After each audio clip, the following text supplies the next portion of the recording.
Olá, um bom dia para você.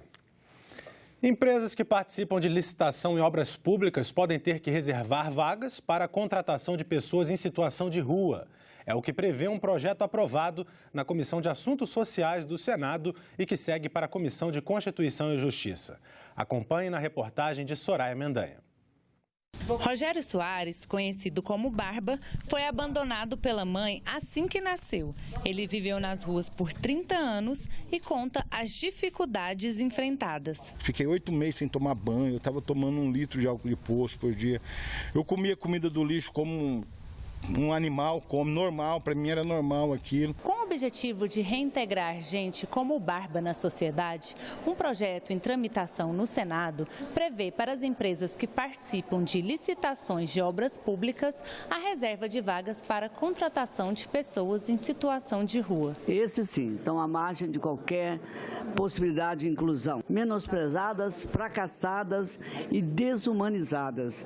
Provavelmente são todos os fatores que levam aí a outros distúrbios como alcoolismo, depressão, suicídio e tudo mais. O presidente do Sindicato da Indústria da Construção Civil do Distrito Federal considera importante a contratação de parcelas excluídas da sociedade, mas acredita que elas deveriam ser feitas por meio de incentivo às empresas. Nos primeiros tempos, a absorção seria mínima, pequena, mas ao longo do tempo, a absorção iria crescer, primeiro, no custo. Segundo, na satisfação que o empresário tem, os chefes, os gestores da empresa têm, até os colegas de trabalho têm, de estar trazendo alguém à vida real de novo. Esta assistente social elogiou o projeto. Eu acho que é ver uma população invisível, ter um primeiro olhar para essa população. Marta Salles alerta para um problema recorrente dessas pessoas. Nós precisamos que ele tenha um apoio da saúde, principalmente da saúde, que também tem a questão da droga, do uso de outros entorpecentes, não é? Da questão do álcool, que ele precisa ter um bom atendimento numa unidade para que ele mantenha no emprego, porque senão também não vai ficar. Porque ele está com um ciclo de vida tão acostumado na rua que se ele não tiver essas políticas apoiando, e eu acho que aí cada estado terá que criar um comitê com vistas à inserção desse usuário numa oportunidade dessa, mas com a integralidade das políticas públicas. Porque o sofrimento é grande. Ninguém está na rua porque quer. O correspondente a 6.000 piscinas olímpicas de esgoto é jogado diretamente na natureza por dia no nosso país. É o que diz o mais recente estudo do Instituto Trata Brasil, com base em dados do Ministério das Cidades. O Senado analisa uma série de projetos que têm como objetivo garantir maior acesso dos brasileiros ao saneamento básico e, assim, diminuir o impacto no meio ambiente. Será que a situação do Brasil vem melhorando quando o assunto é saneamento básico? Eles preferem fazer praças, fazerem coisas que deem visibilidade, ao invés de fazer o saneamento básico, que vai repercutir exatamente aonde? Na saúde da população. O último estudo sobre o acesso do brasileiro ao saneamento básico, feito pelo Instituto Trata Brasil, mostra que em 2011, 37,5% do esgoto gerado no país recebiam tratamento. Em 2016, o índice passou para 44,9%, ainda menos da metade. 82,4% dos brasileiros eram abastecidos de água potável em 2011. 5 anos depois, o percentual subiu para 83,3%. Quanto à coleta de esgoto, 48,1% da população tinham acesso ao serviço em 2011. 2 anos atrás, 51,9% das pessoas não precisavam utilizar medidas alternativas para lidar com os dejetos. Ou seja, em 2016, 35 milhões de brasileiros ainda não acessavam água potável e mais de 100 milhões não tinham coleta de esgoto. O diretor de Planejamento e Regulação da Secretaria Nacional de Saneamento Ambiental do Ministério das Cidades reconhece que o avanço foi pequeno. O setor nunca evoluiu, ou seja, nunca reduziu o seu porte, a sua capacidade de atendimento à população, os seus indicadores principais. Agora, de fato, às vezes o avanço ele é mais lento do que o desejado e do que a população precisa. Na avaliação dos serviços de saneamento nas 100 maiores cidades brasileiras, Franca, Cascavel e Uberlândia aparecem no topo como as melhores, e Belém, Ananindeua e Porto Velho como as piores. Pelo menos 30 propostas sobre saneamento básico estão na pauta do Senado Federal, como a que concede créditos tributários às empresas que aumentarem o investimento no setor, a que promove o uso de fontes alternativas de abastecimento de água e a que inclui o acesso ao saneamento básico dentre os direitos sociais descritos na Constituição. Isso demanda recursos e a gente precisa, então, debater para saber de onde vamos tirar, justamente para poder tornar isso aí, esse direito, uma realidade. Os investimentos em saneamento básico refletem substancialmente na saúde no dia seguinte ou no futuro. 33 reuniões de comissões foram feitas entre segunda e quinta-feira aqui no Senado. E mais 2 estão marcadas para esta manhã. O plenário também se reuniu e votou vários projetos. Com uma semana tão movimentada, vamos conversar agora com a jornalista Sheila Assunção, da Agência Senado, que traz o resumo dos principais fatos que marcaram os últimos dias. Bom dia, Sheila. Bom dia, Tiago. Bom dia a todos que nos assistem. Os números dessa semana impressionam. Como estamos pertinho do Dia das Mães, Tiago, eu vou destacar um projeto aprovado no plenário nesta terça-feira. Gestantes, mães de crianças até 12 anos ou responsáveis por pessoas com deficiência poderão trocar a prisão preventiva por domiciliar. O PLS 64 de 2018 também permite que mulheres já condenadas e presas nessas condições passem imediatamente a progressão de pena. A matéria será analisada pela Câmara dos Deputados. E nas comissões, Sheila, o que é que você destaca para a gente? Olha, eu trouxe aqui as fotos do Marco Silva, da Agência Senado, para mostrar como foi polêmica a votação da medida provisória 814, que reestrutura o setor elétrico. Foram 3 reuniões até aprovar o relatório do deputado Júlio Lopes. A MP é polêmica porque, para a oposição, da maneira como foi aprovada na comissão mista, ela abre caminho para a privatização da Eletrobras, mas os governistas negam. Agora, essa MP, né, Sheila, vai ser analisada no plenário da Câmara e depois virá aqui para o Senado, certo? Isso mesmo, Tiago. E as 2 casas têm até o dia 1º de junho para votarem a MP, data em que ela perde a validade. A gente sabe que o Senado não só vota, mas também discute nas audiências públicas propostas e temas diversos. Qual foi o debate que você avalia como sendo o mais importante essa semana? Olha, Tiago, muito do trabalho do Senado é trazer os cidadãos para discutirem os temas da sociedade dentro das comissões e do plenário, inclusive. Na quarta-feira, tivemos uma sessão temática sobre a paz no processo eleitoral. O ministro Admar Gonzaga, do Tribunal Superior Eleitoral, informou que o presidente do TSE, ministro Luiz Fux, vai chamar os candidatos a presidente da República para formalizar um pacto para o processo eleitoral ser tolerante e propositivo. É importante mesmo, né, Sheila, nós pensarmos em medidas para evitar a polarização radical e a violência na campanha eleitoral. Você tem mais algum destaque hoje? Não, por hoje acho que já está bom, né, Tiago? Foi uma semana muito produtiva, como eu falei no início, e por isso eu lembro a todos que nos assistem que tudo o que acontece no Senado está no nosso portal de notícias. São vídeos, fotos, áudios e textos explicando tudinho. Basta acessar senado.leg.br/notícias. Até a próxima semana, Tiago. Até, Sheila. Agora a gente confere a programação das atividades do Senado nesta sexta-feira. Daqui a pouco, às 9 horas, está marcada a sessão plenária. Senadores usam a tribuna para discursos e comunicações. E, às 10 da manhã, a Comissão Temporária para a Reforma do Código Comercial tem reunião na Assembleia Legislativa de Mato Grosso do Sul, em Campo Grande. Vai ser uma audiência pública sobre as normas comerciais para os empresários do agronegócio. E na última reportagem da série sobre a crise na pecuária leiteira gaúcha, você vai ver por que os impostos e a logística prejudicam a competitividade do leite brasileiro em relação a outros países. E como a falta de previsão da produção prejudica agricultores e laticínios. A reportagem é de José Paulo Tupinambá.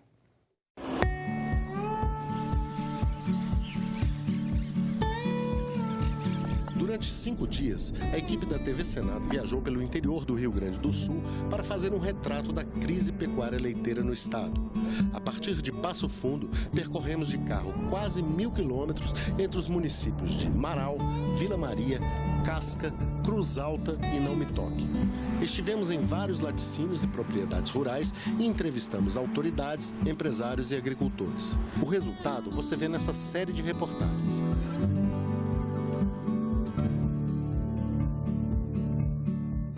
Um dos grandes problemas para pequenos e médios laticínios como este é a ausência de contratos de longo prazo com os produtores de leite. Sem garantia de entrega, a indústria não consegue planejar sua produção. Isso gera insegurança também para o produtor, que fica sem um preço mínimo para o seu leite. O produtor hoje não entrega para mim e pode ser que amanhã o meu caminhão vai para coletar o leite na propriedade dele e já está entregando para outra empresa. Ou porque se desentendeu comigo, se desentendeu com o freteiro, ou principalmente porque uma outra empresa foi lá e ofereceu um valor maior porque ela estava sem leite. O pequeno produtor reclama e acha que não vai sobreviver à crise. Mas para a grande indústria, a situação também não está fácil. A maior fábrica de leite em pó do Brasil, na cidade de Cruz Alta, está produzindo hoje pouco mais da metade de sua capacidade. A indústria acaba tendo que, em determinados momentos, inclusive amargar prejuízo, para poder escoar a produção e garantir a compra da propriedade. A indústria está no mesmo patamar que o produtor, uma vez que a indústria não tem o poder de fixar preço, quem fixa preço é o consumidor. O professor Carlos Bondan orgulha-se de ter nascido em uma fazenda de produção de leite. Uma das maiores autoridades do país no assunto, Bondan é ele mesmo um produtor. Para ele, o Brasil poderia ter um dos menores custos de produção do leite em todo o mundo, mas isso não chega ao consumidor.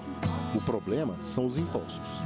Essa desoneração, alguns pesquisadores, inclusive, arriscam a dizer que poderia tornar o Brasil um dos países com o menor custo da produção, principalmente do leite. Você paga tributo no todo insumo, óleo diesel, tudo aquilo que você compra, e você tem uma tributação do produtor, da indústria, para levar esse produto para fora. Um dos grandes problemas enfrentados pelos produtores rurais é o chamado custo Brasil.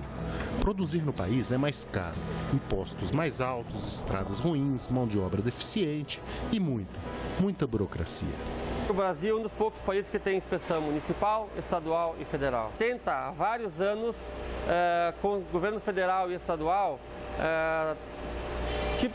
fazer uma única inspeção dentro do estado, onde que as empresas que vendem no país tivessem uma inspeção, seja ela estadual ou municipal, e a federal, aliás, a inspeção federal fosse somente para empresas exportadoras, como é os padrões da Europa e dos Estados Unidos nos dias de hoje. Eles têm um grau de competitividade maior, pagam logística mais barata, têm logística eficiente, juros mais baratos, insumos mais baratos. Na opinião de Vilmar Leitsky, outro grande especialista gaúcho, é preciso mudar a forma como a sociedade vê o leite que consome.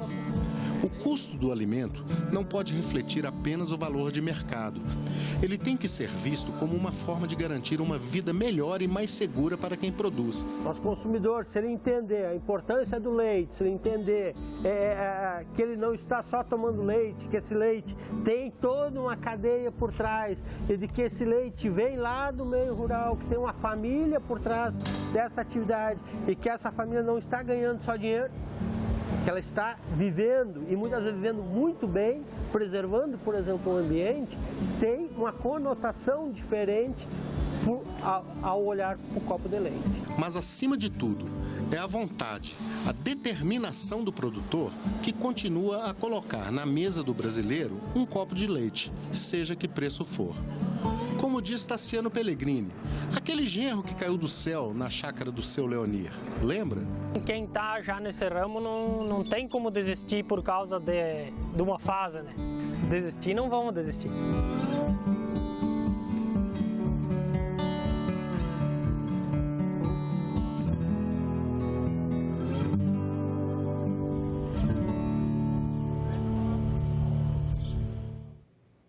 E está aqui no estúdio o autor da série, o jornalista José Paulo Tupinambá. Tupi, conta para nós como é que foi a experiência de fazer essa reportagem. Olha, Thiago, foi muito emocionante, viu? O que a gente viu lá foi um povo muito trabalhador, assim, muito orgulhoso daquilo que ele faz, mas que enfrenta calado seus problemas, porque na maioria das vezes eles não têm tempo nem de chorar. Produzir leite, a gente sabe, é uma atividade que te prende de segunda a segunda, 365 dias por ano. Como explicou a matéria, a situação lá no Rio Grande do Sul ela é mais grave porque a produção de leite lá é mais profissional.